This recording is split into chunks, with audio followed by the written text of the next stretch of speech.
नमस्कार। बड़ी खबर से शुरुआत कर रहे हैं और बड़ी खबर महाराष्ट्र से है, जहां पर 9 लोगों को गिरफ्तार किया गया है।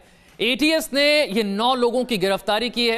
एटीएस की तरफ से बड़ी कार्रवाई की गई और इस बड़ी कार्रवाई में कई गिरफ्तारियां हुई हैं। जो जानकारी अब तक सामने आई है उसमें 9 लोगों की गिरफ्तारी की बात सामने आ रही है। महाराष्ट्र का यह मामला, 9 लोगों की गिरफ्तारी और आईएसआईएस से जुड़े होने के शक में इन 9 लोगों को पकड़ा गया है।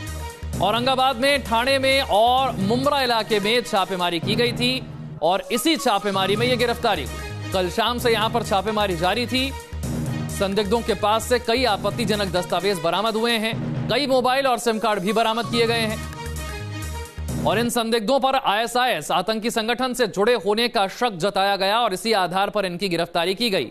कई आपत्तिजनक दस्तावेज मिले, कई मोबाइल, कई सिम बरामद किए गए।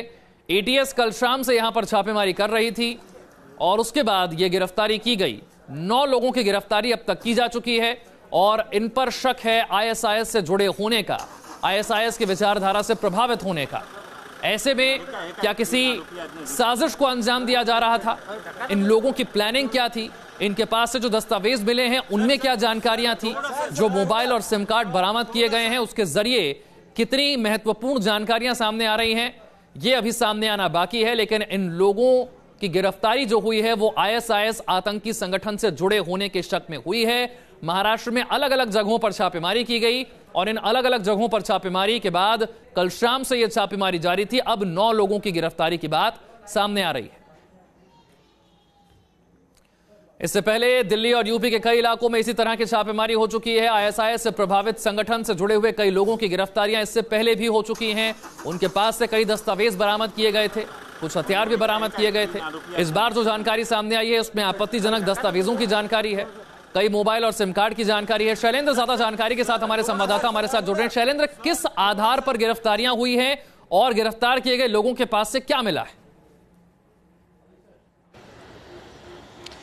विशाल, देखिए, ये एटीएस को जानकारी मिली थी कि कुछ लोग हैं जो कि आईएसआईएस से संबंधित है और महाराष्ट्र में किसी बड़े वारदात को अंजाम दे सकते हैं, जिसके बाद एटीएस जो है वो अलर्ट हुई थी। और जिन 9 लोगों को गिरफ्तार किया गया है, विशाल, सबसे पहले मैं बता दूं, इन 9 लोगों पर पिछले कई हफ्तों से एटीएस ने अपनी नज़रें बनाकर रखी थी। एटीएस के अधिकारी, एटीएस के कर्मचारी इन तमाम लोगों के पीछे पड़े थे। ये कहाँ जा रहे हैं, कैसे जा रहे हैं, क्या कर रहे हैं, ये तमाम चीज़ें जो है वो एटीएस के लोग निकाल रहे थे। और इसके बाद कहीं ना कहीं ये शक पुख्ता हुआ कि ये आईएसआईएस से कनेक्टेड हैं, आईएसआईएस से कनेक्टेड हैं। उसके बाद इन 9 लोगों को गिरफ्तार किया गया और आज औरंगाबाद के कोर्ट में पेश किया जाएगा और वहाँ पर एटीएस रिमांड की मांग करेगी। इनके पास से अगर बात करें तो बड़ी मात्रा में सिम कार्ड, मोबाइल फोन्स, इसके अलावा और कई भी दस्तावेज मिले हुए हैं, जिसकी जांच अभी भी एटीएस कर रही है और आने वाले समय में और भी लोगों की गिरफ्तारियां संभव हो सकती है। और सबसे बड़ी बात विशाल की 26 जनवरी से ऐन पहले